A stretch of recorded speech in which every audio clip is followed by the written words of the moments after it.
Now, as we've been talking about the Industrial Revolution in the last couple of videos, we've been focusing on the technological achievements and the metric buttloads of wealth generated by it and how governments got involved in industrializing their states. But what we have not talked about is how the Industrial Revolution affected the general population, and that's what this video is about. So if you're ready to get them brain cows milked, let's get to it. And by the way, if you want fill-in-the-blank notes so you can follow along with this video, check the link in the description. Now, the Industrial Revolution was not just a revolution in the way goods for sale were made. It also led to massive social changes as well. In the most industrialized states in Western and Northern Europe, industrialization led to the development of self-conscious classes because there was a very clear division of labor between who did what kind of work, and the two classes you need to know are the proletariat and the bourgeoisie. The proletariat were the working class folks, and they worked in the factories or mines or dang near anywhere else a person could get their hands dirty. Now, because of the growing dominance of industrialization, many of the proletariat were people who migrated from rural areas into urban areas, and that's a process called urbanization. Remember that with the commercialization of agriculture that began in the last period, less people were needed for farming, and that led to people streaming into industrial cities to find jobs. And the truth is, these cities were not ready for this onslaught of increased population. There certainly weren't enough places for all these new workers to live, and so the solution was to construct tenements. These were hastily constructed apartment buildings with poor ventilation and no indoor plumbing, and the proletariat crammed themselves into this cheap housing by the fistful. As a result of the poor ventilation, airborne diseases like tuberculosis spread like mad. And because there was no indoor plumbing, people disposed of their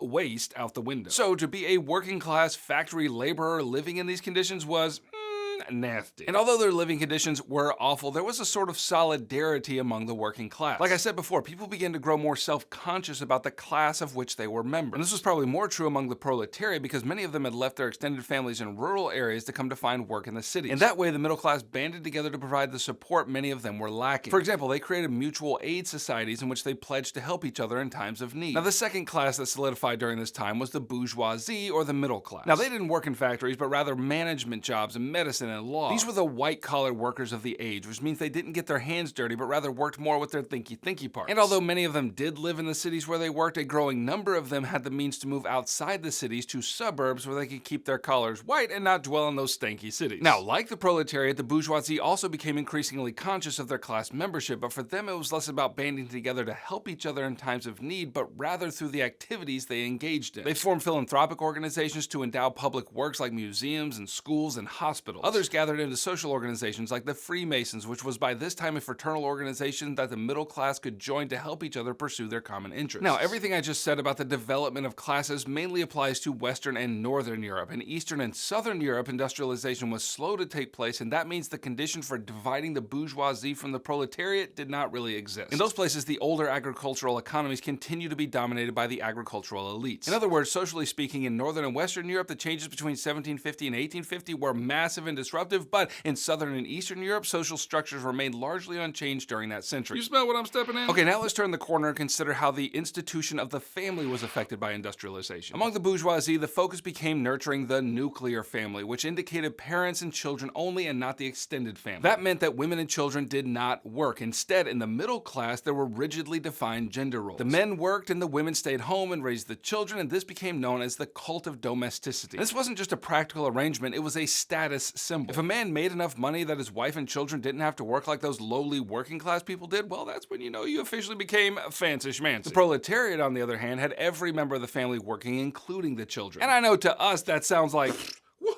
but remember, many of those folks migrated from rural areas where they were farmers, and on the farm, the family economy demanded that even the children work alongside their parents. And so when they moved into the cities for work, that same family economy came with them. It wouldn't have seemed unusual for them to have the whole family work. However, what was different about the urban arrangement of family work was that on the farm, the family worked together, but in the factory setting, family members worked in different places. And the truth is, because wages were so low for factory workers, they needed their children to work just to survive. Now, by the end of the 19th century, working conditions and wages began to improve for the working class, and that was the result of several reforms that began to gradually improve their lives. For example, in England, you had the Factory Act of 1833, which mandated that a child under the age of 9 could not legally work in a factory. But children ages 9 to 13 could work 9 hours a day, and the older the child was, the more hours they could legally work. Additionally, it was mandated that children have at least 2 hours of schooling per day. Now, in reality, this law did not work out too well. Families falsified documents so that their 5-year-olds could work, and get that judgmental look off your face because those families families needed the money. Not to mention, children rarely completed the required schooling anyway. Even so, while not entirely effective, this law did have the effect of making people aware that children ought to be protected from the harsh life of the factory. Additionally, the 10 Hours Act was passed in 1847 in England, which limited the number of hours a person could work to 10 hours per day. Prior to this, there were no regulations on the number of hours a person could work. Ultimately, it was up to the factory owner, which meant about 12 to 14 hours a day. And look, factory owners had precisely zero incentive to cut hours for their workers. Like, remember how much wealth the Industrial Revolution was generating, and they're gonna cut hours? Don't be so crazy. And keep in mind that children worked those kinds of hours too, and so a reform-minded parliament in England passed the 10 Hours Act, which restricted the total number of work hours to 10 for children ages 13 to 18 and banned anyone under 13 from working at all. And again, it was a nice sentiment and all, but it was very hard to enforce. Many families broke these laws because the law didn't address the more fundamental issue that these families had their children working because they needed every pound they brought in. Like, the government said,